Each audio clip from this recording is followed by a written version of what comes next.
हमारे आज़ाद भारतवर्ष के द्वितीय प्रधानमंत्री श्री लाल बहादुर शास्त्री जी का जन्म आज ही के दिन 2 अक्टूबर 1904 को उत्तर प्रदेश के पंडित दीनदयाल उपाध्याय नगर में हुआ था, जो तत्कालीन मुगल सराय हुआ करता था। इनके पिता श्री का नाम मुंशी शारदा प्रसाद श्रीवास्तव था और इनके माता श्री का नाम राम दुलारी देवी था। ये अपने भाई बहन में सबसे छोटे थे, इसलिए लोग इन्हें नन्हे कह के बुलाते थे। जब शास्त्री जी 18 महीने के थे, महज 18 महीने के, तो इनके पिताश्री का स्वर्गवास हो गया। फिर 1928 में इनकी शादी हुई थी ललिता शास्त्री से। संस्कृत में स्नातक करने के बाद काशी विद्यापीठ से इन्होंने स्नातक किया था। स्नातक स्तर की शिक्षा प्राप्त करने के बाद ये भारत सेवक संघ में जुड़ गए थे। भारतीय स्वतंत्रता संग्राम के सभी आंदोलनों कार्यक्रमों में ये सक्रिय रूप से सहभागी थे। 1921 का वो असहयोग आंदोलन हो या फिर 1930 का वो दांडी मार्च हो, जिसमें गांधी जी अहमदाबाद से लेकर के दांडी की 388 किलोमीटर की यात्रा उन्होंने तय किया था। उसके बाद 1942 का भारत छोड़ो आंदोलन प्रमुख है। 9 अगस्त 1942 को शास्त्री जी ने इलाहाबाद में पहुंच करके महात्मा गांधी ने एक नारा दिया था, करो या मरो। उन्होंने मरो की जगह नहीं मारो का नारा दिया था। बाद में शास्त्री जी को जवाहरलाल नेहरू, जो हमारे आज़ाद भारत के प्रथम प्रधानमंत्री बने थे, उनके मंत्रिमंडल में गृह मंत्रालय का प्रमुख पद संभालना मिला था। और शास्त्री जी के साफ सुथरी छवि के कारण ही उन्हें 1964 में जवाहरलाल नेहरू की मृत्यु के पश्चात, 1964 में जब जवाहरलाल नेहरू जी की मृत्यु हुई थी, तो उसके पश्चात इन्हें भारतवर्ष के द्वितीय प्रधानमंत्री बनाया गया था। निष्पक्ष रूप से देखा जाए तो शास्त्री जी का शासनकाल बेहद कठिन था। पूंजीपति देश पे हावी होना चाहते थे, साथ में दुश्मन देश भी हमारे ऊपर आक्रमण करने की फिराक में थे।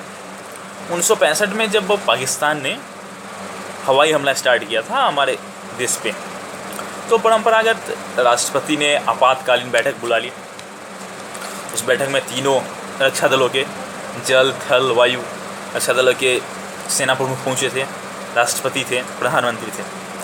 तो उनसे सेना प्रमुख ने इनसे एक साथ पूछा कि आप हुक्म दीजिए, अब हम क्या करें। तो शास्त्री जी ने एक ही बात बोला कि आप देश की रक्षा करिए और हमें बताइए कि हमें क्या करना है। शास्त्री जी ने इस युद्ध में नेहरू जी की कंपैरिजन में अपने देशवासियों की और सैनिकों की बहुत कुशल नेतृत्व किया था। इसी समय उन्होंने एक नारा भी दिया था, जय जवान जय किसान। इससे भारत की जनता और सैनिकों का बहुत ज़्यादा मनोबल बढ़ा और सारा देश एकजुट हो गया। और इसकी कल्पना पाकिस्तान ने कभी नहीं की थी कि सारा देश एकजुट हो जाएगा, सब लोग मिल करके पाकिस्तान पे धावा बोल देंगे। आखिरकार रूस और अमेरिका के हस्तक्षेप के कारण युद्ध विराम की कोशिश की गई और उन्हें लाल बहादुर शास्त्री जी को एक सोची समझी साजिश के तहत रूस की तत्कालीन राजधानी ताशकंद में बुलाया गया, जिसे उन्होंने स्वीकार भी कर लिया। हमेशा उनके साथ जाने वाली उनकी पत्नी ललिता शास्त्री जी को बगला फुसला करके इस बात के लिए मनाया गया कि वे शास्त्री जी के साथ ताशकंद न जाएं, और वो मान भी गई, जिसका उन्हें पछतावा मृत्युपरंत पछतावा रहा।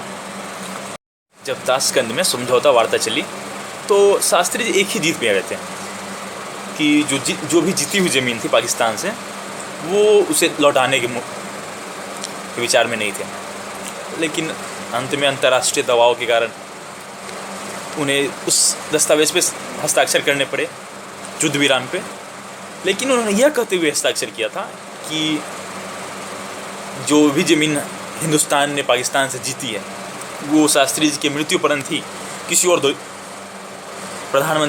प्रधानमंत्री बनने के बाद ही पाकिस्तान को वो ज़मीन मिल सकती है। और दुर्भाग्यवश उसी दिन कुछ घंटे बाद ही रात में शास्त्री जी की मृत्यु हो गई। इनका मृत्यु अभी तक रहस्य बना हुआ है, वाकई रहस्य बना हुआ है, क्योंकि कुछ लोग कहते हैं कि उनकी मृत्यु हृदयाघात से हुई थी, और कई लोग का ये भी मानना है कि उनकी मृत्यु जहर की वजह से हुई थी। शास्त्री जी को उनकी सादगी, देशभक्ति और साफ सुथरी छवि के कारण पूरा विश्व श्रद्धापूर्वक उन्हें याद करता है। और सन 1966 में मरणोपरांत मतलब मरने के बाद उन्हें भारत रत्न से सम्मानित किया गया था। अगर आपको ये वीडियो अच्छा लगा हो ना, तो लाइक करें, कमेंट करें और शेयर करें, ताकि लोगों को लाल बहादुर शास्त्री जी, जो हमारे आज़ाद भारत के द्वितीय प्रधानमंत्री थे, उनके बारे में बहुत लोगों को पता चल सके। जय जवान, जय किसान, जय हिंद।